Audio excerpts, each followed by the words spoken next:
convening at 1 o'clock for that all-important discussion on Operation Sindoor. Sources have told your channel that the Congress leadership had asked their Member of Parliament from Thiruvananthapuram, Shashi Tharoor, to join the debate on Operation Sindoor, to which Mr. Tharoor has reportedly responded by saying that he cannot follow the party line of criticizing the government on Operation Sindoor.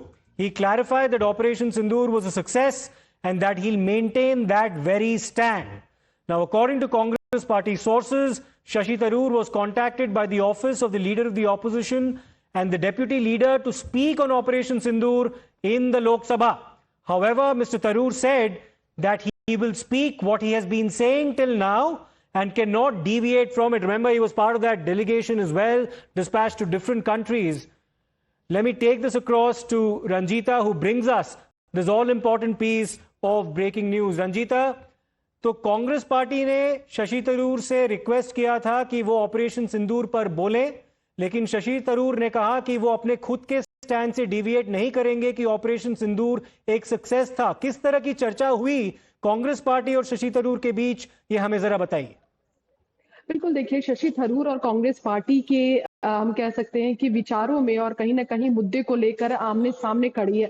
Shashi Tharoor से जब Congress party की leadership ने और LOP के office से ये कहा गया कि क्या आप चर्चा में शामिल होंगे और इस मुद्दे पर आप अपनी बात रखेंगे, सीधे तौर पर शशि थरूर ने ये कहा, क्योंकि वो उस डेलीगेशन का हिस्सा थे जो सरकार द्वारा भेजे गए थे अलग अलग देशों में, और उस डेलीगेशन में उन्होंने ये बताया था कि किस तरह से ऑपरेशन सिंदूर जो है वो एक सक्सेसफुल रहा।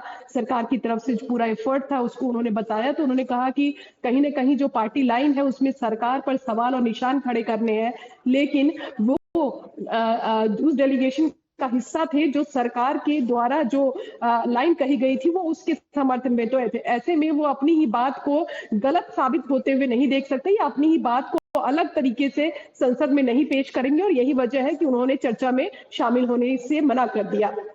एक और सवाल रंजीता इसी से जुड़ के, क्योंकि कांग्रेस पार्टी ने तभी भी ऑब्जेक्ट किया था जब शशि थरूर का नाम उस डेलीगेशन के लिस्ट में शामिल किया गया सरकार द्वारा, और Shashi Tharoor of course took a stand in favour of operation Sindoor, जहां पे वो यूनाइटेड स्टेट्स गए, कई कंट्रीज गए डेलीगेशन को रिप्रेजेंट करते हुए।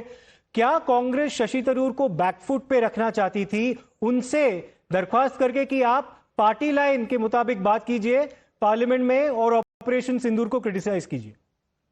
देखिए, ये एक पॉलिटिकल मूव कहा जा सकता है कांग्रेस पार्टी की तरफ से, कि अगर शशि थरूर को स्पीकर के तौर पर या वक्ता के तौर पर कांग्रेस अगर शामिल नहीं करती तो कांग्रेस की लीडरशिप पर सवाल खड़े होते कि आखिर शशि थरूर जैसे नेताओं को क्यों कांग्रेस ने अपनी इस लिस्ट में शामिल नहीं किया। लेकिन अब जब लिस्ट में शामिल करने के लिए कांग्रेस की तरफ से अपील की गई तो उसमें शशि थरूर ने अपनी लाइन बताई कि किस तरह से वो सरकार के ऑपरेशन सिंदूर का जो पूरा सक्सेस है उसके साथ वो खड़े हैं। सीधे तौर पर कांग्रेस और शशि थरूर के बीच जो हम कह सकते हैं कि अपनी बातों को लेकर जो एक दुराव की स्थिति है वो लगातार देखने को मिल रही है, और बयानों में एक डिस्टेंस लगातार दिख रहा है। हालांकि इसको लेकर कांग्रेस के कई बड़े नेताओं से जब हमने शशि थरूर को लेकर बातचीत की, चाहे वो उनके पार्टी की तरफ से न भेजे जाने के बाद भी सरकार की उस लिस्ट में शामिल होने पर क्या उन पर कोई अनुशासनात्मक कार्रवाई हो। ऑलराइट रंजीता, शुक्रिया आपका इस पूरी जानकारी के लिए। फिर से एक बार सदन की कार्रवाई शुरू हो गई है। Cutting live to Lok Sabha.